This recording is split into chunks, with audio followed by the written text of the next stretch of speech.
Uma pesquisa publicada na Frontiers in Medicine apontou um estudo de caso em que houve uma progressão rápida de uma reação imune relacionada às células T após a vacina da Pfizer. E também a Anvisa já fez um alerta sobre casos de miocardite e pericardite após a vacinação com a Pfizer. Inflamação no músculo do coração e pericardite, que é a inflamação da camada que reveste o coração e protege o coração. Além disso, algumas informações foram divulgadas apontando um aumento de casos de infarto em atletas. Então as pessoas se questionam se isso tem relação com a vacina da Pfizer. Eu vou explicar para você aqui nesse vídeo, veja até o final, vamos discutir todos os dados envolvidos. Atualmente, cada óbito que acontece, morte súbita, em uma pessoa que pode ser jovem, uma pessoa que não tinha nenhum problema que imaginava até então, tudo isso está sendo noticiado e as pessoas ficam preocupadas porque elas pensam que pode ter relação com a vacina. Mas olha só que dado interessante. Antes da pandemia, quando nem tinha Covid, quando não afetava a nossa saúde, nosso cotidiano, cerca de 300 mil óbitos por ano por morte súbita aconteciam no nosso país, ou seja, um número imenso. Muitas pessoas não sabem que tem aneurisma no cérebro, aneurisma cerebral, aneurisma aórtico, quando você tem um vaso sanguíneo que fica com uma parede mais fina que pode estourar lá na sua aorta torácica, abdominal. E também sem contar um angioma, que é quando cresce um vaso sanguíneo lá dentro do cérebro, pode acontecer em outros lugares também. E a pessoa acaba desenvolvendo a morte súbita. Por isso que é importante refletir sobre isso também. Vamos entender os casos de problemas no coração notificados após as pessoas se vacinarem com a vacina da Pfizer. O que aconteceu depois do período pós-vacina? O CDC nos Estados Unidos já fez um alerta sobre as miocardites e pericardites após a vacinação com métodos que usam a plataforma de RNA mensageiro. Lá nos Estados Unidos isso já foi alertado. E a chance disso acontecer é menor do que 0,001%. Quando você faz uma análise histórica de o que vem acontecendo e sendo notificado no mundo inteiro. É uma probabilidade extremamente baixa. E quando você pensa em internação causada por outras reações, seja infarto, seja miocardite, pericardite, seja convulsões, sejam problemas mais graves, a probabilidade com a vacina é menor ainda. Ela é 0,5 zeros e depois 1, menor do que isso. E o CDC já declarou que ele recomenda que você tome a vacina da Pfizer, inclusive em crianças. Os benefícios da vacina são bem maiores em comparação com os riscos. E quando você faz uma busca no PubMed Medline, uma livraria eletrônica, com os termos RNA, mensageiro e vacina e infarto, lá você vai procurar o que foi notificado cientificamente. Foram apresentados esses 3 estudos, nos quais nenhum deles apontou um infarto. Um apontou uma síndrome chamada de Takotsubo, que é uma síndrome cardíaca, e outros estudos analisaram também reações adversas. Esses outros estudos aqui também não apontaram infarto em quem passou pela vacina da Pfizer. Ou seja, nenhum caso notificado de infarto aconteceu.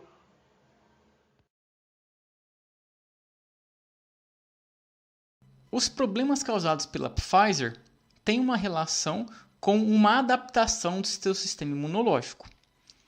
Algumas vertentes acreditam que um dos compostos da vacina podem causar uma alergia em um número muito pequeno das pessoas, que é o polietileno glicol, que é uma gordura, um lipídio, que ajuda a vacina a se manter estável. Esses lipídios ajudam a vacina, a plataforma de RNA mensageiro, a não ser eliminada rapidamente do seu corpo, para dar tempo dela entrar no seu corpo, estimular o sistema imunológico e aí sim você vai criar uma proteção. Outros estudos podem estar, com o caso da AstraZeneca, que é uma outra vacina, e da Janssen, que tem a mesma plataforma de vacina, outras vertentes acreditam que seja o vetor viral o causador de algumas reações adversas. Isso ainda está sendo pesquisado, mas o importante é que acontece num número muito pequeno de pessoas, um número raro de pessoas. Uma comparação entre mortes por problemas cardiovasculares nesses 2 anos, 2020 e 2021, vai nos ajudar a entender o que está acontecendo de fato. Bem, no New England Journal of Medicine foi apontado que a incidência de infarto aumentou na pandemia, indicando que Covid é um gatilho para que a pessoa passe por um infarto. Isso no ano de 2020.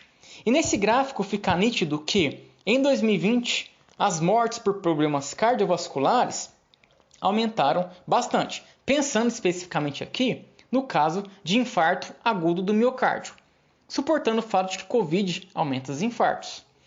E quando a gente faz um comparativo no Brasil, vamos ver, no portal da Transparência, que mostra todas as causas de morte, a gente vai comparar os anos de 2019, 2020 e 2021.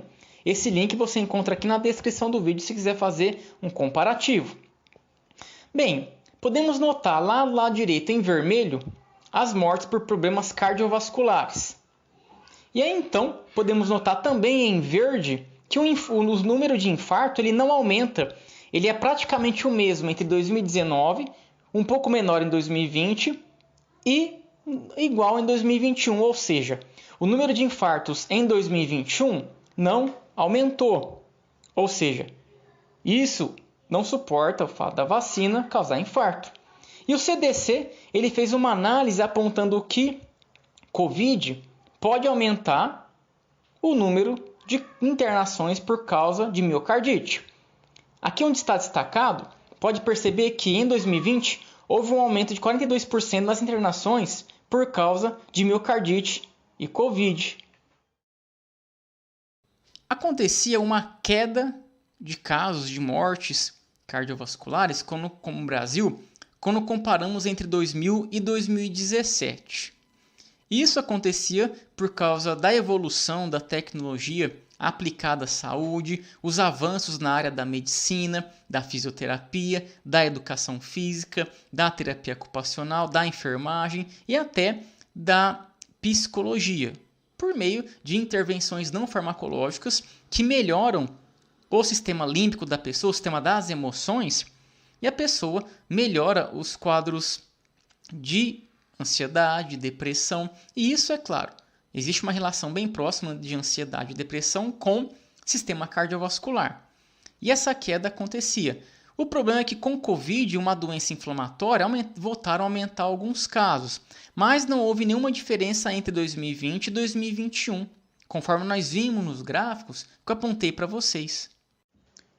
Eu vou mostrar para vocês aqui os casos de reações cardíacas graves causadas pela vacina da Pfizer, nas quais foram publicadas em revistas revisadas. Bem, nesse estudo observamos que adolescentes, em uma quantidade muito pequena, passaram por miocardite depois da vacina de RNA mensageiro.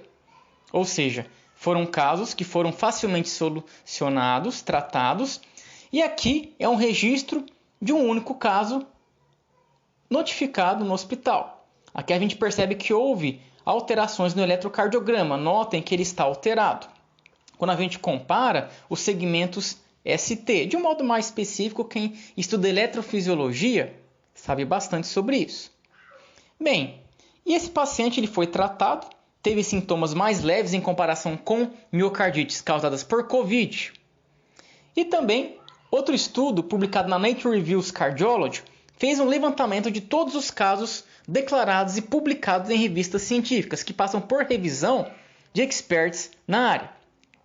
E nesse contexto, eles destacam que a miocardite causada por vacina foi mais leve e a probabilidade de um indivíduo tomar vacina e ter miocardite é menor do que 0,001%. E mesmo assim, a miocardite, eu volto a dizer, ela foi mais leve em comparação com outros casos de miocardite.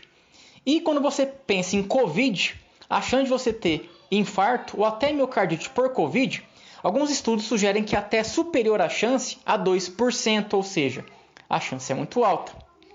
E a chance de você ser internado por Covid chega a ser até de 20%, ou seja, o benefício é muito maior que o risco da vacina. Essas pesquisas que eu apontei para vocês são pesquisas publicadas em revistas que têm um reconhecimento internacional, e para que essas pesquisas sejam publicadas, elas precisam passar, no mínimo, pela revisão de 3 pesquisadores. Um pesquisador seria o editor, que analisa o artigo e verifica alguns pontos mais abrangentes para verificar a confiabilidade dele. Em seguida, caso ele aceite ou não, vai encaminhar para outros 2 ou 3 ou até mais revisores específicos da área, que são especialistas, para levantar questões, perguntas, correções, e aí então eles vão reprovar ou aprovar o artigo depois das correções.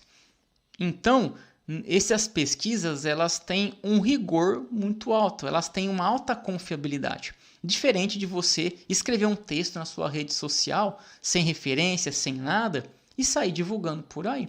É por isso que eu deixo aqui na descrição do vídeo as minhas fontes, referências, dá uma olhada lá. Pessoal, muito obrigado pelo apoio de vocês, um grande abraço.